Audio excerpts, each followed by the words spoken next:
Well, another battle is breaking out between Sydney and Brisbane. Premier Dominic Perrottet has rejected Annastacia Palaszczuk's request for data that would lead to a tax slug for people from New South Wales with property in Queensland. Queensland wants them to pay land tax based on investment properties owned Australia-wide, not just north of the border. Joining me now live is Acting New South Wales Executive Director of the Property Council, Adina Cirson.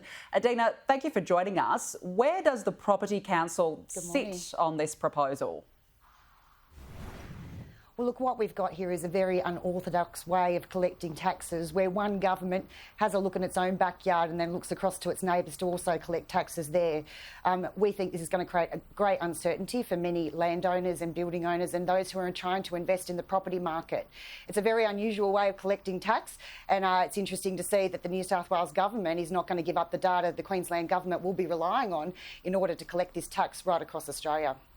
Is this new tax even constitutional? Have you sought advice on the policy?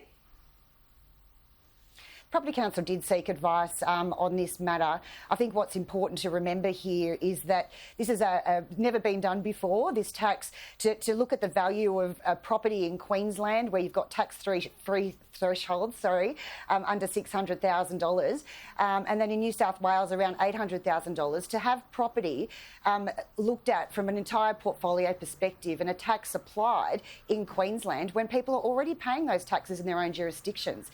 Make no mistake, property owners and investors here in New South Wales pay their fair share of property taxes, and so we don't think it's right that this double tax is being applied from across the border. How much does a policy like this rely on people self-reporting? Because realistically, it seems like a big task to cross-reference interstate property data. Well, what we've seen today is a range of governments, South Australia, Northern Territory, Tasmania and New South Wales, all saying they're not going to give up this data. So it will depend on people self-disclosing. Now, that's not unusual in terms of, declaring the right information to the tax authorities, but this really will be dependent on people coughing up the value of their portfolios and then having the government tax them. And that's a double tax. And that's what I guess the point is here.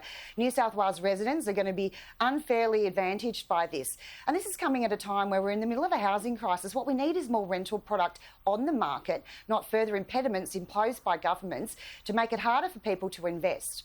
The other thing I'd say is that, hardworking Australians have, invested in property, they've built their family homes, and, we've all learnt that investing in property is a sound way to build your own personal wealth. And what we're seeing here is mum and dad investors going to be double taxed by Queensland government, that they have, no opportunity to call out on this. The Queensland government has responded saying that it's a case that people are investing in the state. Do you agree with that? Why are people interested in Queensland? Well, I think what's going to be interesting about this new tax is whether it actually acts as a great deterrent to people investing in Queensland. We're always happy to have more investors come to New South Wales, but I don't think it's a good outcome for anyone. We're looking across the country at some of the lowest residential vacancy rates. People are in housing stress. There is not enough rental product in the market. And to add a deterrent in Queensland for people to invest in apartments and give more rental supply to those communities in Queensland that really need that product and that investment being made, it just seems like a disastrous public policy. Well, it'll be interesting to see how it pans out. Adina Cirson, appreciate your time. Thanks for joining us.